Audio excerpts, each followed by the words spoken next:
Hello everyone, hope you all are doing good. So today we are going to discuss about some questions जो food topic से related हैं. जैसे कि हमने food topic के notes revise कर लिए थे पहले 2 classes में. आज हम 3rd class में उसके जो previous year question paper में questions आए हुए हैं उसको हम रिवाइज करेंगे. उन टॉपिक से रिलेटेड वो क्वेश्चंस रिवाइज करेंगे जो आगे भी आपको पीटेट में सीटेट में देखने को मिल सकते हैं. वैसे तो ये ज़्यादा फोकस करते हैं ये क्वेश्चंस जो पीटेट में आते हैं. ठीक है जी. So let's start. First question is in the human body fats are stored in. Human body में जो फैट्स है वो किस में स्टोर होती है. ठीक है, तो वो लिवर सेल्स में तो नहीं होती, ना एपिडर्मिस सेल में होती है, ना एपिथेलियल सेल्स में होती है. ह्यूमन बॉडी में हमेशा जो फैट्स होती है वो एडिपोज टिश्यू में स्टोर की जाती है. ठीक है जी, तो इसका सही आंसर है A option, that is adipose tissue. कि ह्यूमन बॉडी में फैट्स कहाँ स्टोर होती है, एडिपोज टिश्यू में. ठीक है जी.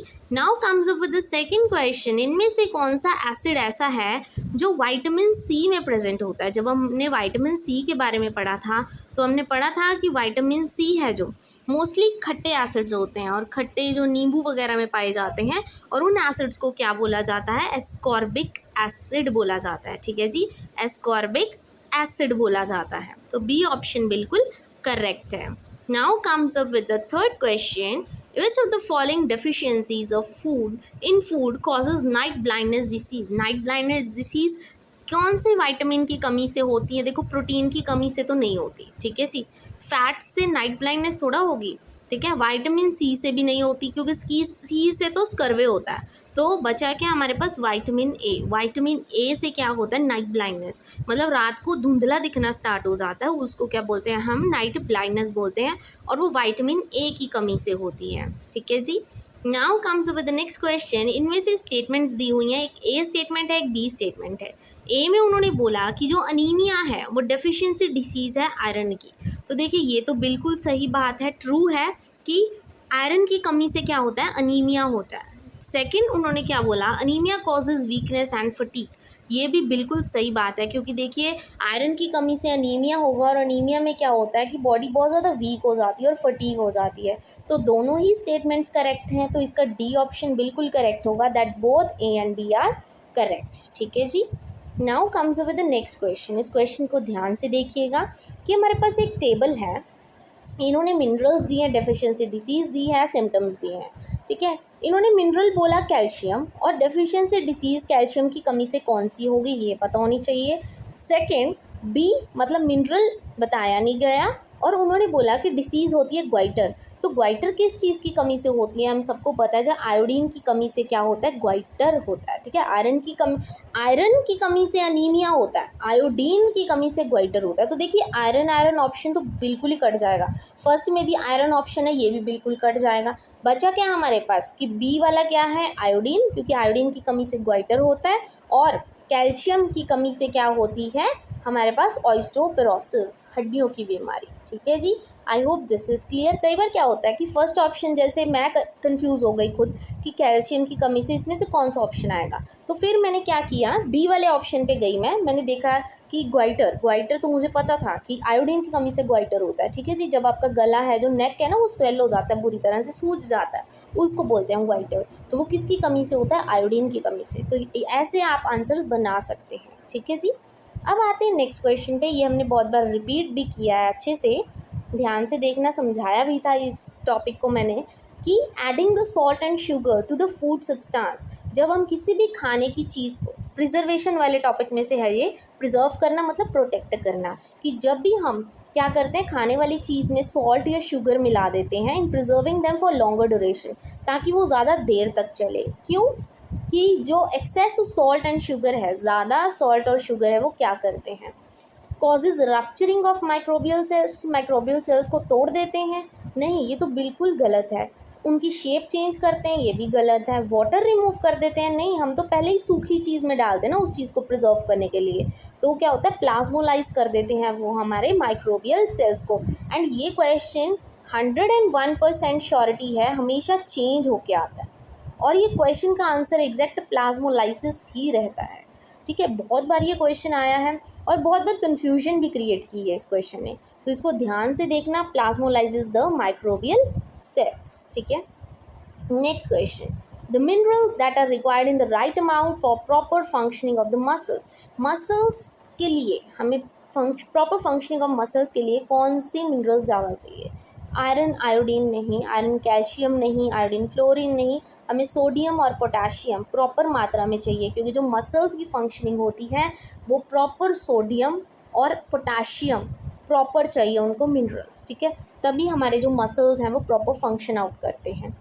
नेक्स्ट क्वेश्चन, डाइटरी फाइबर्स को हम क्या बोलते हैं? ये भी मैंने आपको रिवाइज करवाया था, ठीक है, सेकेंड क्लास में, कि डाइटरी फाइबर्स को हम क्या बोलते हैं। क्या वो प्रोटीन से बने होते हैं? नहीं। सेलुलोज और प्रोटीन से बने होते हैं? नो। कोलेजन फाइबर से बने होते हैं? नो। उनको हम रफेज बोलते हैं। जैसे ककम्बर हो गया जिसमें पानी का कंटेंट ज़्यादा हो, वो ठीक है, उसको हम डाइटरी फाइबर्स बोलते हैं, जो हमें अपनी डाइट में इंक्लूड करने चाहिए। उसके बाद ये क्वेश्चन भी बहुत बार हमने देखा कि जब हम राइस को बहुत बार धो देते हैं तो उसमें कौन से विटामिन की कमी आ जाती है। अगर आपने प्रीवियस 2 वीडियोस देखी हैं तो आपके लिए ये आंसर करना बहुत ईजी हो जाएगा, ठीक है, क्योंकि बहुत बार मैंने जब ये करवाया आपको सेकंड क्लास में तो मैंने आपको बताया कि जब आप राइस को बार बार वॉश करते हो तो कौन सा विटामिन है जिसकी कमी हो जाती है? Loss of vitamin B. चावल में से विटामिन बी कम हो जाता है, ठीक है जी, याद रखना, इंपॉर्टेंट क्वेश्चन है। अब आते हैं नेक्स्ट क्वेश्चन पे, that given below are some food items. यहाँ पे कुछ फूड आइटम्स दिए हैं, ठीक है, तो इसमें से आपने बताना है कि कौन सा ब्लू ब्लैक कलर का हो जाएगा। कहने का मतलब आयोडीन टेस्ट हो रहा है, ठीक है। आयोडीन टेस्ट में किसी भी आप फूड प्रोडक्ट पे क्या करते हो, 2 से 3 ड्रॉप्स आयोडीन सोल्यूशन के डालते हो और वो ब्लू ब्लैक कलर का हो जाता है। मीन्स जब हमने आयोडीन सोल्यूशन डालना है और स्टार्च की टेस्टिंग करनी है, ठीक है, टेस्ट फॉर स्टार्च, ये हमने फर्स्ट वीडियो में किया था।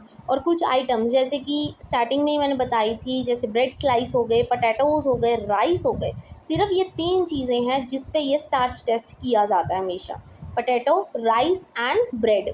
तो इसमें से सीधे ही आपको आंसर मिल रहा है, mashed potato, chewed rice and bread. Sugar solution और कोकोनट ऑयल पे कभी नहीं होगा, ठीक है। वैसे भी वो सोल्यूशन है तो उसमें बिल्कुल भी ब्लू ब्लैक कलर नहीं बनेगा, ठीक है। आप ऑलरेडी आयोडीन सोल्यूशन ले चुके हो तो उसमें क्या करोगे, स्टार्च टेस्ट करनी है, तो इससे सही आंसर क्या होगा? A, B and C, means A option बिल्कुल करेक्ट है आपका, ठीक है जी। अब देखिए क्वेश्चन कि राधिका's गम्स वर ब्लीडिंग। ये भी हमने किया था कि जो राधिका है उसके जो गम्स हैं, ठीक है, टीथ के जो गम्स हैं उनमें से खून निकल रहा है एंड बहुत टाइम लग रहा है उसको हील होने में, सही होने में। मतलब उसकी डाइट में किस चीज़ की कमी है जिस वजह से वो ब्लड निकल रहा है उसके गम्स में? तो विटामिन सी की कमी है, क्योंकि ए से तो देखिए नाइट ब्लाइंडनेस होती है, ठीक है। विटामिन डी से रिकेट्स होते हैं, विटामिन B1 से फिशल्स होते हैं, तो इसमें क्या है, सही ऑप्शन क्या है? Vitamin C. Now comes up next question कि जो मीना है उन्होंने 20 gram of green leafy vegetable लिए और उन्होंने सोचा स्टोर करने का। ये भी मैंने आपको बहुत डीपली पढ़ाया टॉपिक कि स्टोरेज के लिए 2 चीज़ें चाहिए, एक होती कोल्ड स्टोरेज, एक होती है ड्राई स्टोरेज। कोल्ड स्टोरेज में मोस्टली कोल्ड चीज़ें जैसे कि फ्रूट्स, वेजिटेबल्स रखे जाते हैं, और ड्राई स्टोरेज मोस्टली हम सूखी चीज़ें जैसे हमारा आटा हो गया, चीनी हो गई, दाल हो गई हमारी, ये सब रखे जाते हैं, ठीक है। तो इनमें से कौन सी ऐसी स्टोरेज है वो यूज़ करेगी वेजिटेबल्स को रखने के लिए? तो देखिए वेजिटेबल्स को सही रखना है बहुत ज़्यादा टाइम के लिए, तो हम क्या करेंगे? कोल्ड स्टोरेज, फ्रीजर में रखेंगे उनको, ठीक है जी। I hope this is clear. अब आते हैं नेक्स्ट क्वेश्चन पे, and this is last question. After school Reena daily eats golgappa from the nearly road side open shop, ठीक है। डेली स्कूल से छुट्टी होने के बाद जो रीना थी वो क्या करती थी? गोलगप्पे खाती थी। 1 वीक के बाद उसको हाई फीवर हो गया। इसमें से एक सही आंसर क्या होगा कि उसको फीवर क्यों हुआ?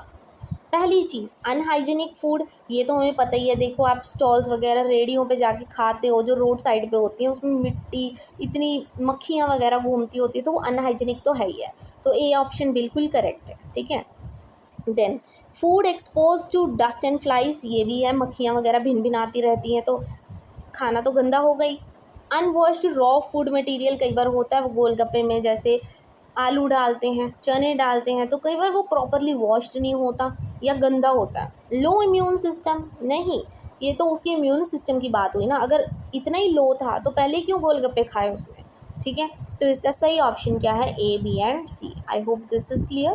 ठीक है जी, तो ये थे कुछ इंपॉर्टेंट क्वेश्चन फूड टॉपिक से related and I hope today's video is useful for you. और अगर आपको आज की वीडियो अच्छी लगी हो then please don't forget to like and subscribe my channel. अब इस टॉपिक के फूड टॉपिक के मीन्स चैप्टर 1 के हमारे क्वेश्चंस कंप्लीट हो चुके हैं। इसके बाद हम सेकंड चैप्टर स्टार्ट करेंगे। ठीक है जी, that is states of matter. Thank you very much.